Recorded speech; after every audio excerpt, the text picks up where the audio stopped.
सुभाष पालेकर जी का दूसरा यानी 11 जून का 12 बजे से 2 बजे तक का सत्र अच्छा प्रभावी रहा। पहले सत्र में इन्होंने ग्लोबल वार्मिंग के बारे में कहा था और ये भी कहा कि ये किसी एक का सब्जेक्ट नहीं, यह हमारे लाइफस्टाइल का सब्जेक्ट है। दूसरा सत्र उन्होंने पर्सनल अपने बॉडी पर लेकर शुरू किया और जिसमें कहा गया कि हमारे पेट में 60 ट्रिलियन बैक्टीरिया जो पाचन करने के लिए और इकोसिस्टम के लिए आवश्यक है वो होते हैं। उन्होंने यह भी बताया कि हमारी जो बॉडी है वही ऑटो हीलिंग मैकेनिज्म है और जिसमें red cell, neutrophil cell, lymphocyte cell ये बॉडी को प्रोटेक्ट करते हैं। फिर उन्होंने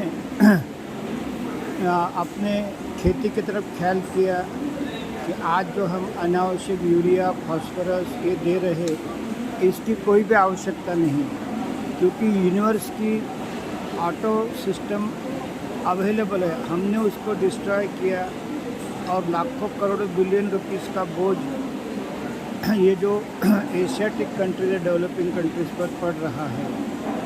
जिस तरह दवाई यानी औषधि आवश्यक है, इसी तरह ये जो केमिकल खाद और कीटनाशक है आवश्यक है, ऐसे लोगों की मानसिकता की गई।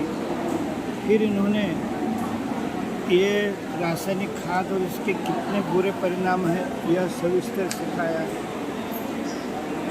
बाद में उन्होंने ये समझाया कि 8000 साल पहले अफ्रीकन लोगों ने ये गाय वगैरह एशिया, ईरान वगैरह ले गए और जिससे इकोसिस्टम में डिस्टर्बेंस आ गया।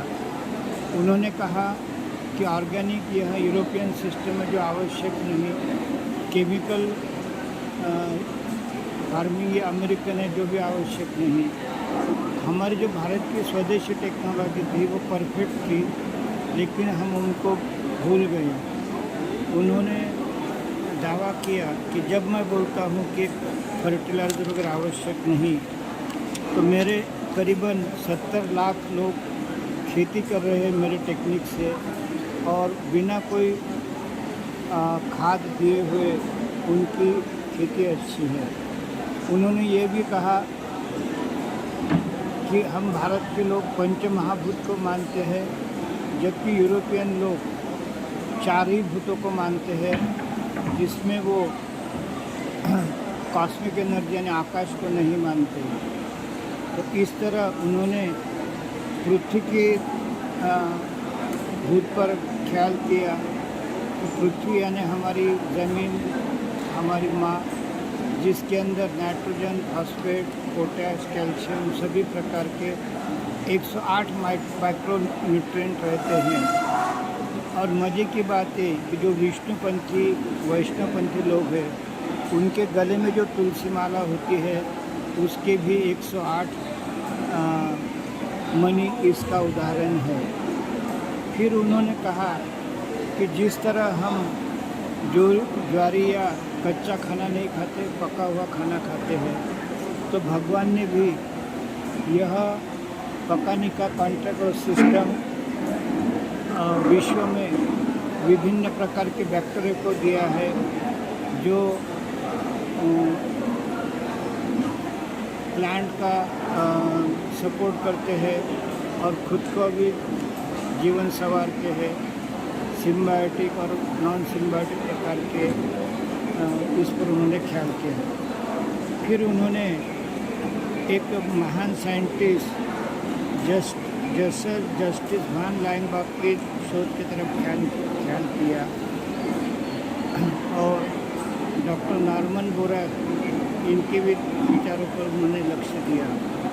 उन्होंने आत्मविश्वास के साथ कहा कि जो हमारे एग्रीकल्चर यूनिवर्सिटी में पढ़ाया जा रहा उसको कोई भी बेस नहीं है और गलत पढ़ाया जा रहा है। फिर उन्होंने इस बात पर ध्यानाकर्षण किया कि जैसे हमारा जो खेती का नाइट्रोजन है वह हम जंगल का अगर अभ्यास करते हैं तो जंगल में कोई भी वहाँ पर नाइट्रोजन देता नहीं, फिर वो कहाँ से पूरा होता है। तो हमारी जो सॉइल होती है उसके अंदर नाइट्रोफाइल बैक्टीरिया रहते हैं जो नाइट्रोजन की पूरी करते हैं। हमने कीटकनाशक और फर्टिलाइजर डाल के उनको मार डाला है। इसी तरह फॉस्फेट जो हमारा अनाज तैयार करता है, उन्होंने ये कहा कि 1 स्क्वायर फुट हरे पत्ते दिन भर में सूरज के साथ 4.5 ग्राम अनाज तैयार करते हैं, जिसका 25% फूड रूट की तरफ जाता है। और ये रूट ऐसे बैक्टीरिया को देते हैं कि जो इस पर अपना भरण पोषण करते और निसर्ग का नाइट्रोजन झाड़ को उपलब्ध करते हैं। इसी तरह उन्होंने ये भी कहा कि कुछ बैक्टीरिया नॉन सिम्बायोटिक होते हैं, वो वातावरण से फॉस्फेट तो जमा करते हैं, लेकिन झाड़ों को चाहे तो लो चाहे तो मत लो, इस तरह का उनका बिहेवियर रहता है। इस तरह उन्होंने गाय की जो खाद है उसका महत्व दिया और जर्सी गाय नहीं है उन्होंने समझाया। गाय और जर्सी का फर्क भी उन्होंने काफ़ी बताया। इस तरह फॉस्फेट के बारे में उन्होंने कहा कि प्लांट सिर्फ मोनोफॉस्फेट शोषण कर सकते हैं, डाइफॉस्फेट और ट्राइफॉस्फेट जो है वो शोषण नहीं करते।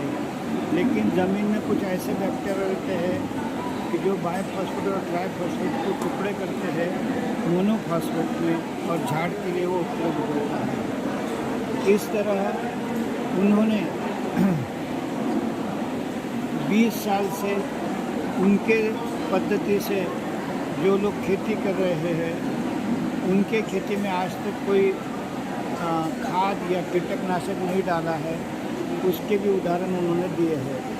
इसी के साथ ये बड़ा अच्छा सेशन रहा और हमारे व्यक्तिगत जीवन के लिए भी और लोगों को समझाने के लिए भी। मैं महाराष्ट्र सरकार से और राधाकृष्णन राज्यपाल जी से विनती करता हूँ कि ये हमारे महाराष्ट्र का महात्मा होके उत्तर प्रदेश, मध्य प्रदेश, कर्नाटक यहाँ पर इनका ये अभ्यास चल रहा, तो महाराष्ट्र में राधाकृष्णन जी इनके मराठी में सभी विद्यापीठों में इनके लेक्चर रखे जाए और लोगों को निमंत्रित किया जाए, इसके लाइव टेलीकास्ट रिले किया जाए ताकि हमको किसानों को ऊपर उठाने में मदद मिलेगी। इसी के साथ जय हिंद, जय भारत।